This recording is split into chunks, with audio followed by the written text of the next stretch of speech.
gonna start doing videos this way. But what's up, everybody? So a couple of things to share with you guys today. As you guys may read in the title, that I'm currently trying to figure out this bug issue with the original Pixel, and I do have it right here. You guys already know that I got the Pixel 3, and yesterday I picked up this nice little case for it. I'm not going to review it because there's so many reviews, and it would be totally pointless to have to go and review a case that there's so many reviews on YouTube. But interesting fact is that this case was actually an open box at Best Buy, so I actually got it $10 cheaper than what it normally goes for. It goes for about 40 bucks, so I got it for 30. The guy, just to share with you guys, it's kind of funny. The guy in Best Buy literally thought I was going to steal the case because, hold on, I have the box right here. I think I have, yeah. So it was just literally just sat like this on the rack where all the Pixel devices was. And the tape that they put right here, the security tape to lock the case in or lock it back in, is broken, right? So I'm able to access it. So I wanted to make sure before I bought this that there wasn't nothing wrong with the case itself. So I popped it out and like snapped it onto my phone. I was like, okay, you know, everything is pretty much, you know, like secured. I could read the get the fingerprint reader and whatnot. Charging part at the bottom is clear and free. There's nothing broken on the edges. So I was like, cool. So I was like, you know what? I'm just gonna leave it on my phone. So they're gonna pay for it. Now the guy thought I was like gonna try and shoplift it. Followed me around the store until I went up to the front to check out where I bought it. So yeah, and then I was like reading the little sticker they put on here, and they're like, no missing accessories, no damage to it. So they put it back on there as an open box. Bought it, wrapped my phone up. I bought another case. This one's an Arctic print from Google also. It's a Google Earth Live case for the Pixel because as you guys can see, there's a lot of damage to this Pixel right here. So a lot of wear and tear. Now, I kind of felt bad because, you know, my brother bought this and he really wanted a Pixel phone, but it was just giving him so much issues. Like third-party apps was like literally killing sound. It wasn't allowing him to make phone calls from it. So like if, you know, like he had Pokemon Go downloaded on here, and because he had it on there, when he tried to make phone calls, the dialer wouldn't work. So when I booted the phone into safe mode, then which pretty much like knocks away all third-party apps, then the dialer started working. So he ended up taking my Moto X4, which he is like slowly falling in love with that phone, and it's cool because it works for him, and he has it on Cricket, and eventually he'll get himself something different, he said. But so we pretty much traded out. I took his original Pixel, and I'm like, okay, you know, I threw one of my Google Fi data only SIM cards inside of it, and right now I'm using Hangouts as my all-in-one messenger, so it's my SMS, my phone calling app. I don't use it for video calls because video calls on Hangouts is pretty terrible. I still use Duo for that, but nonetheless, I can still video call from Hangouts. So I've been using that, and all my devices pretty much ring, so I have a phone, and I can get phone calls no matter what. I may go ahead and just try to either reinstall 9.0 onto this by literally using, because I figured out a way to, you know, for my Chromebook to actually access ADB and be able to get in here and just kind of like try to fix it for some issues that it has. There's some slight issues with it, but nonetheless, just holding the device in my hand, it's actually pretty good. You know, this was brand new. Just the way it feels is actually, you know, pretty cool. And yesterday I held the Pixel 2, and so what I can tell you guys with the Pixel 3 is that the Pixel 3, in my opinion, does not,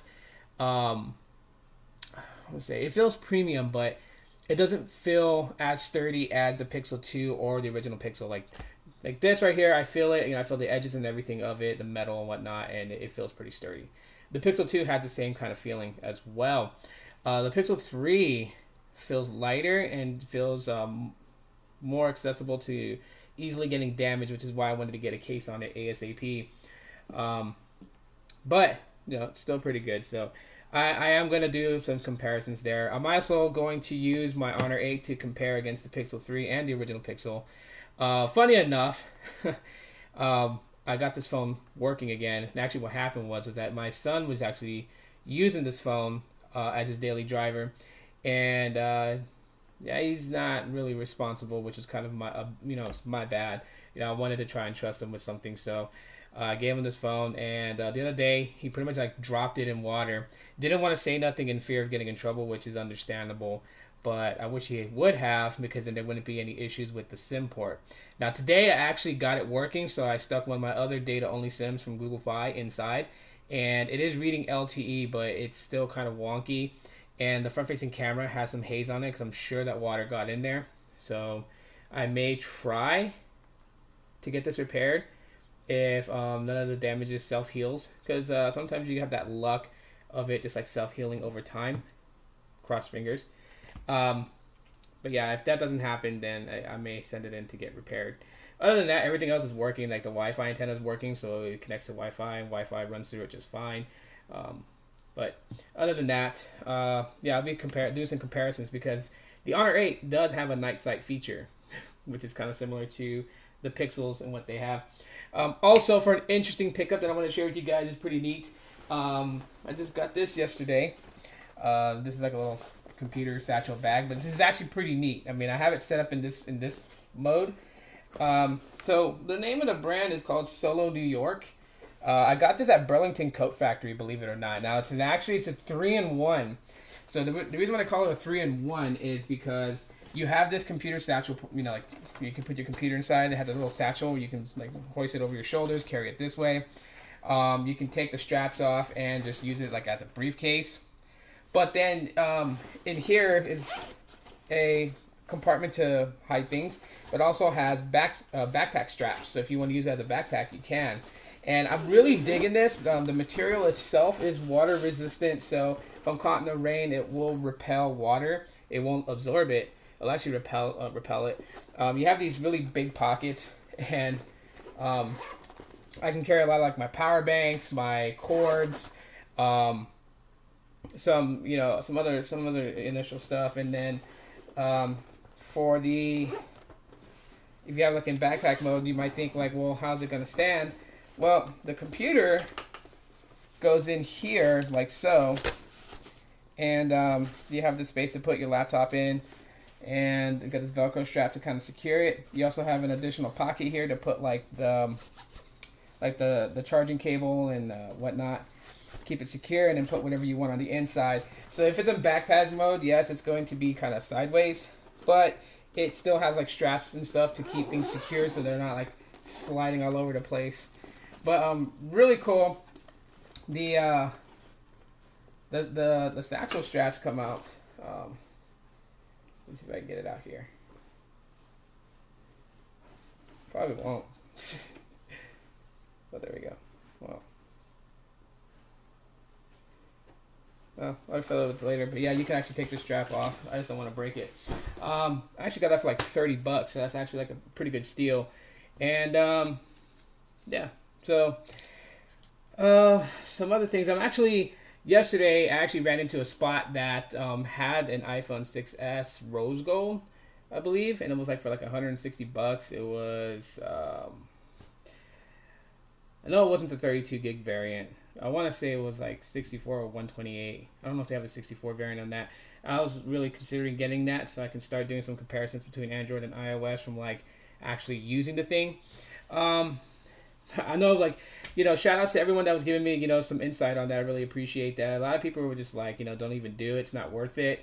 One interesting comment was, they gave me the advice to go ahead and do it if I want to be aggravated all the time. And I totally get that. Because like iOS has pretty much gone to crap.